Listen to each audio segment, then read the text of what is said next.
ஆடு கோழியா பிறந்தாலும் பிறக்கலாமே தவிர இந்த பொம்பளையா மட்டும் பிறக்கவே கூடாதுடா சாமி. அப்படியே பிறந்தாலும் இந்த ஆம்பளைங்களை மட்டும் காதலிக்கவே கூடாது. பாவிங்க, காதலிக்கும் போது தாஜ்மஹாலே கட்டி தரேன்னு வாங்க. அப்புறம் தானே தெரியுது நம்மள கொன்னுட்டு தான் தாஜ்மஹால் கட்டுவாங்கன்னு. இல்லனா இவ்வளவு நாள் இல்லாத பழக்கமா கை நீட்டுற தைரியம் வருமா? கல்யாணத்துக்கு அப்புறம் ஆம்பளைங்க எப்படி எல்லாம் மாறுவாங்கன்னு முதலே தெரிஞ்சிருந்தா கல்யாணங்கிற பாழுங்கணத்துல விழாமலே தப்பிச்சிருக்கலாம். என்ன பண்றது, அதான் விழுந்து தொலைச்சிட்டோமே. கவி, என் பிரஸ்ஸை காணா, வந்து கொஞ்சம் எடுத்து கூட. ஏன் பேச மாட்டியாக்கா நீ?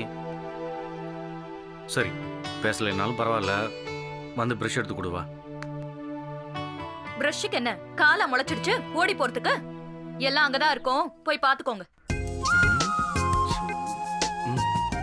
ஏய், இது பாரு, பிரஷ் இங்க தான் இருக்கு.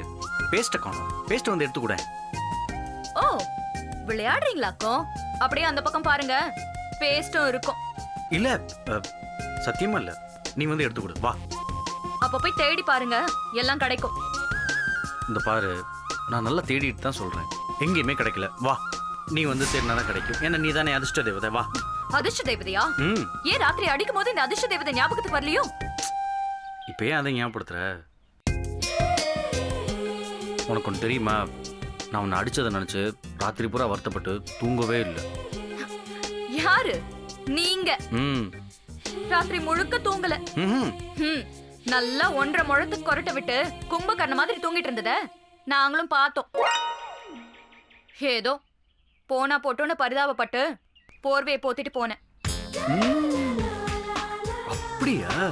நீதான் போர்வையை போத்துனியா? நான் கூட வேற யாரோன்னு நினைச்சேன். சரி, ஒரு சாரி, ஒரு தேங்க்ஸ். எதுக்கு சாரி, எதுக்கு தேங்க்ஸ்?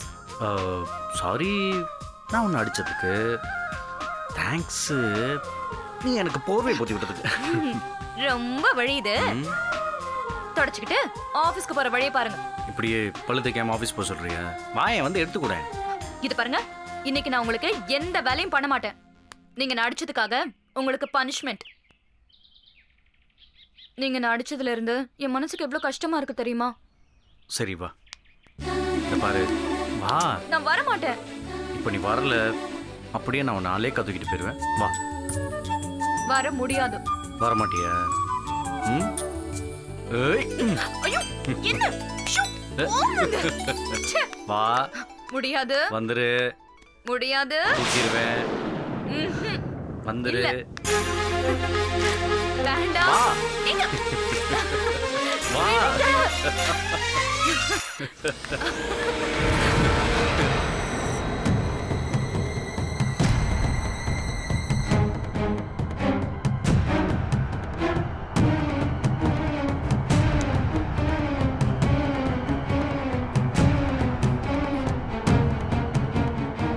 புருஷன் பொண்டாட்டி பேசுறத இங்க நின்னு ஒட்டு கேக்குறீங்க. வெக்கமா இல்லையாடி உனக்கு? ஏய், யார் ஒட்டு கேக்குறா? துணி காய போடலான்னு வந்தா நீங்க 2 பேரும் பேசிட்டு நிக்கிறீங்க. சரி போட்டுமேனு நான் பாட்டுக்கு உள்ள நின்னுட்டு இருக்கேன். செய்யறதெல்லாம் செஞ்சுட்டு விளக்கம் வேறியா? அடுத்தவங்க வீட்டை எட்டி பாக்குறது அநாகரிகமா உனக்கு தெரியல? ஏய், இது என் வீடு. என் வீடு கிட்ட வந்து சத்தம் போட்டுட்டு இருக்க.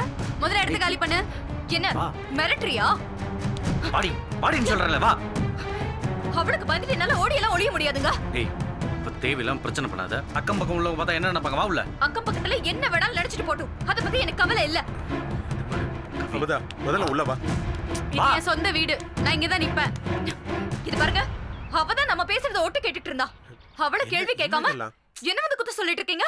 கவிதா, இப்ப சொன்ன பேச்சு கேட்கல. கெட்ட கோவரண்டி எனக்கு. என்ன பண்ணுவீங்க? படிப்பீங்களா? ஆமாண்டி, ஓங்கி அரைஞ்சு முடியா. பாடி முதல்ல.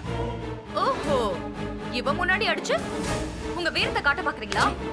பாத்தீங்களாங்க, என் புருஷன் ஆம்பளை என்ன அடிக்கிறேங்கிறாரு. நீங்களும் தான் இருக்கீங்களே, நீங்களும் உங்க பொண்டாட்டி அடிச்சு அடக்கி வைங்க. போ, கூட்டிட்டு போ. ஏய், உன் வீடு என்ன அவமானப்படுத்தல, உன்னை நிம்மதியாவே இருக்க விட மாட்டேன். ஆமா ஆமா, இப்ப என்னவோ ரொம்ப நிம்மதியா இருக்கிற மாதிரி. எப்ப இங்க வீட வாங்கிட்டு வந்தோமோ அப்பவே நிம்மதி எல்லாம் போச்சு. வந்துட்டா பேசுறதுக்கு. ஏன் முத அப்படி கத்திட்டு இருக்க? அவங்க பக்கத்து வீடு, கொஞ்சம் அட்ஜஸ்ட் பண்ணி தான் போய். என்ன, நான் அவளுக்கு அட்ஜஸ்ட் பண்ணுமா? வேணும்னா ஒண்ணு பண்ணுங்க, அவங்க வீட்டு கிச்சனை பூட்டிட்டு நேரா இங்க வந்துட சொல்லுங்க. நானே அவங்களுக்கு சமைச்சு கொட்டுறேன். உங்க அம்மாக்கு பேச்சு தொண்ண இருக்கும்ல. ஏய், நான் பேசாம தானே நிக்கிறேன். என்ன எதுக்கு நீ தேவையில்லாம நோண்டிட்டு இருக்க? அம்மா நீ கொஞ்சம் சும்மா இருக்கியா? ஏன் அமுதா இப்படி தப்பு தப்பா யோசிக்கிற? யாரு நான் தப்பா யோசிக்கிறேனா? ஏண்டா காலையில எழுந்துச்ச உடனே என் மூஞ்சில முழிச்சிட்டு என்கிட்ட பேசுறதை விட்டுட்டு எதுக்கு தேவையில்லாம இங்க வந்து கத்திட்டு இதோ இருக்க? வந்துட்டாங்க சமாதான தூதுவரு. நீங்க அவங்க கிட்ட பேசிட்டு இருங்க. எனக்கு ஆபீஸ்க்கு டைம் ஆச்சு, நான் கிளம்புறேன். நவருங்க. ஏய் ஓம்பொடி மாதிரி தானே இருக்கிற. இந்த வழி பத்தாத உனக்கு? பா. ச்சே, மூஞ்சியும் முகரையும் பாரு. பாரு எவ்வளவு திமிரா போறா பாரு. நான் சொல்ல சொல்ல அவ அண்ணனை தேடி போனேல்ல. இதெல்லாம் உனக்கு தேவைதான்டா. அவமானப்படு. அம்மா ஆமா 7:30 கூட்டாதன்னு சொல்லுவேன். இந்த 7:30 உன் நல்லதுக்கு தான்டா சொல்றேன். இத பாரு, இப்பவே பொண்டாட்டிய அடக்கி வை. இல்லன்னா வயசான காலத்துல நாதி எத்து போயிடுவேன். அம்மா சொல்றத கேட்டு நடந்துக்க, அவ்வளவுதான் நான் சொல்லுவேன். கவிதா கண்ணு, ஐயோ அம்மா நீ வேற கவிதா கொஞ்சம் உள்ள போ. இருக்கிற பிரச்சனை பத்தாதா? பேசிட்டு வந்து போங்கறல்ல. ஏன்டா கத்த? போமா. இருடா போறேன், தள்ளாத. என்னங்க அந்த துணியை காய வச்சுட்டு வாங்க.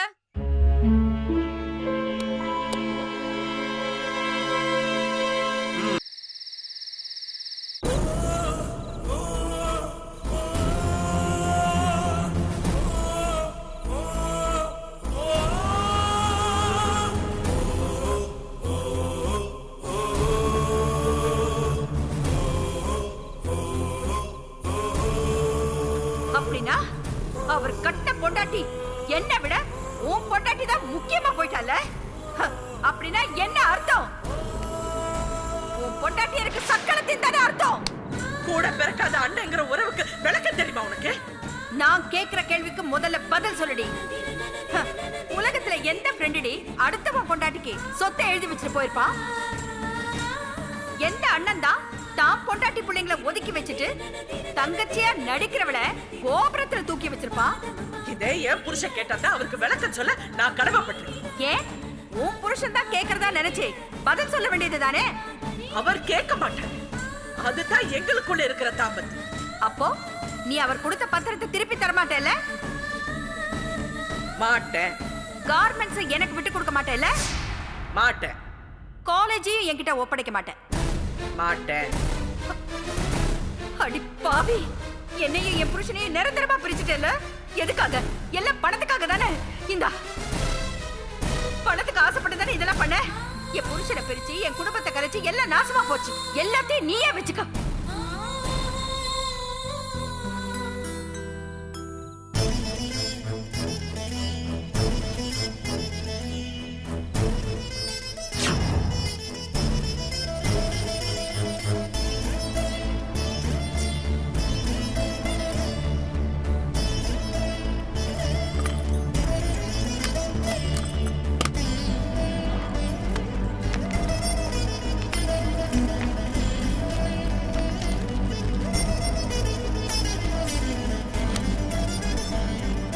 பணத்துக்கு ஆசைப்பட்டு தானே இதெல்லாம் பண்ண. என் புருஷனை பிரிச்சு என் குடும்பத்தை கரைச்சு எல்லாம் நாசமா போச்சு. எல்லாத்தையும் நீயே வச்சுக்க. இது மட்டும் எனக்கு எதுக்கு? இதா இதையும் நீயே வச்சுக்க.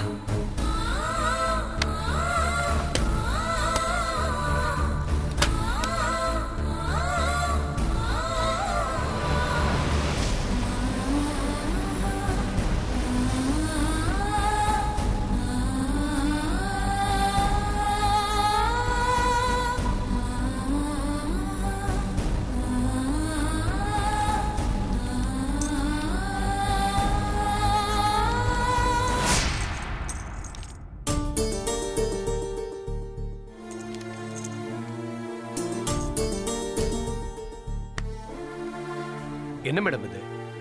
ஏகே சார் உங்க பேர்ல எழுதி கொடுத்த எல்லா பவரையும் மாத்தி சுரேஷ் பேர்லயும் அஞ்சலி பேர்லயும் எழுதி கொடுத்துருக்கீங்க.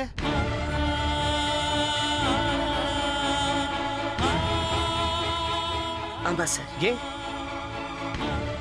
ஏகேவோட சொத்துக்கள் எல்லாம் பாத்துக்க வேண்டியது அவர் பிள்ளைங்க தான். நீங்க எப்படி ஏகேக்கு சப்போர்ட்டா இருந்தீங்களோ அதே மாதிரி அவர் பிள்ளைங்களுக்கு சப்போர்ட்டா இருக்கணும். இல்லை செல்லம்மா, அது முடியாது. செல்லம்மா, இதுக்கு நான் ஒத்துக்க மாட்டேன். இது பாருங்க, இது அப்பாவோட ஆசை. நீங்க கம்பெனி எல்லாம் எடுத்து பார்க்கணுங்கிறது அப்பாவோட முடிவு. என்னால ஒத்துக்க முடியாது செல்லம்மா. சுரேஷ், இல்ல செல்லம்மா, அப்பாவோட முடிவு தான் ஏன் முடிவும். This is not going to happen. இத பாருங்க ஆடிட்டர் சார், வச்சிருக்கிற எல்லா டாக்குமெண்ட்ஸும் கொடுங்க.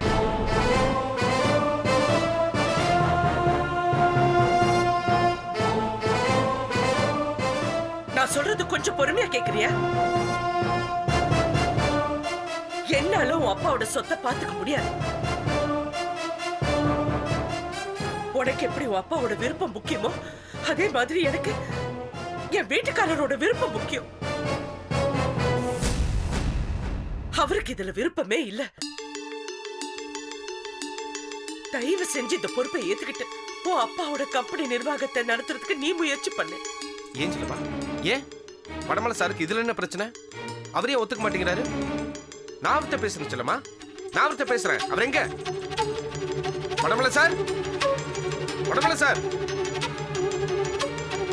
வடமலை சார், சார் எங்க இருக்கீங்க? வடமலை சார், சார், வடமலை சார், எங்க இருக்கீங்க நீங்க? சார், வடமலை சார், எங்க போனார் அவரு? செல்லமா, சார் எங்க? நான் அவர்கிட்ட பேசணும் செல்லமா. அப்போட ஆசையை நான் புரிய வைக்கிறேன். இந்த கம்பெனில உங்களை தவிர வேற யாரும் எடுத்து நடத்த முடியாது நான் சொல்றேன் செல்லமா. அவர் எங்க? தம்பி என்ன பேசுற நீ? வடமலை வீட்டை விட்டு போனதுனால தான் செல்லம்மா இந்த முடிவுக்கு வந்திருக்கா. அதை புரிஞ்சுக்க நீ. தம்பி என்ன பேசுற நீ? வடமலை வீட்டை விட்டு போனதுனால தான் செல்லம்மா இந்த முடிவுக்கு வந்திருக்கா. அதை புரிஞ்சுக்க நீ.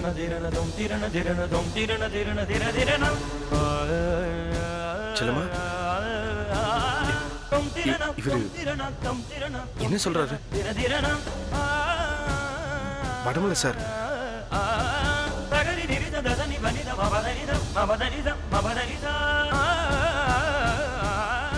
என்னாச்சு செல்லமா? என்னாச்சு? அவரையும் சண்டை போட்டு போனாரு. வடமலை சாருக்கும் உங்களுக்கு என்ன பிரச்சனை? சொல்லுங்க செல்லமா, என்ன பிரச்சனை?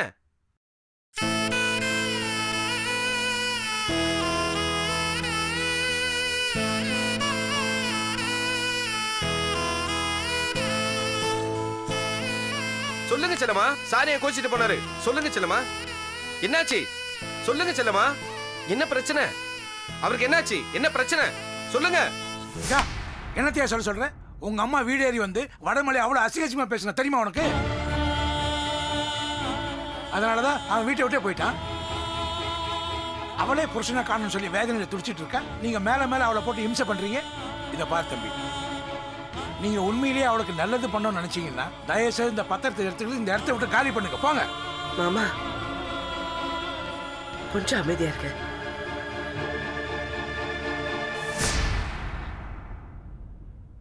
சுரேஷ், அன்னைக்கு ஜெயில நீயும் அஞ்சலியும் வற்புறுத்தி இந்த பொறுப்பை ஏத்துக்க வச்சீங்க. ஆனா ஒரு விஷயத்தை நீங்க யோசிச்சு பாருங்க. உன் அப்பா எதுக்காக என்ன கூப்பிட்டு இந்த சொத்தை பாத்துக்க சொன்னாரு? ஏன்னா உன் குடும்பத்துல யாரு மேலயும் அவருக்கு நம்பிக்கை இல்ல. முக்கியமா உன் மேல நம்பிக்கை இல்ல.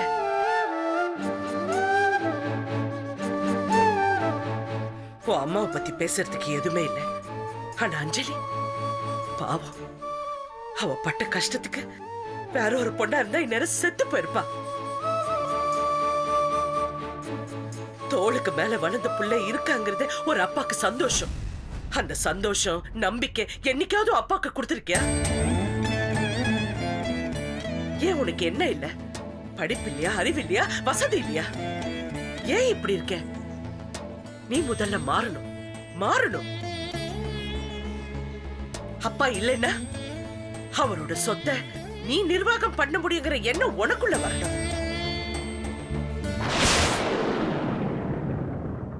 அவரோட பல மடங்கு அவரோட தொழிலை உயர்த்தி காட்ட முடியுங்கிற நம்பிக்கை உனக்குள்ள வரணும். உன்னால முடியும் சுரேஷ்.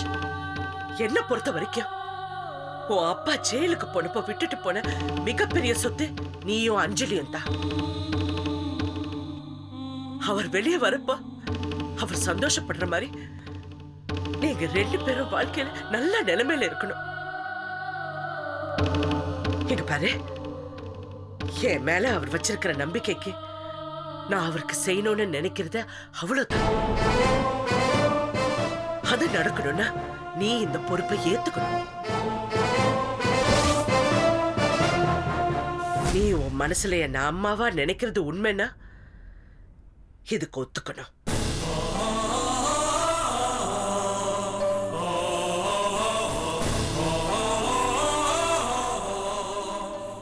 அந்த ஃபைலை கொடுங்க சார். இதாங்க மேடம். சுரேஷ், உன்னால முடியுங்கிற நம்பிக்கையில போ. இதை எடுத்துக்க.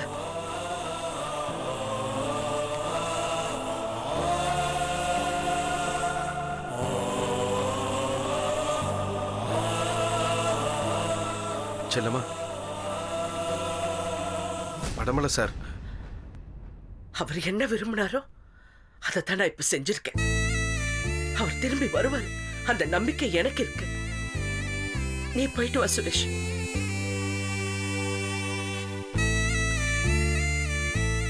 அப்போ நான் வரேன் மேடம்.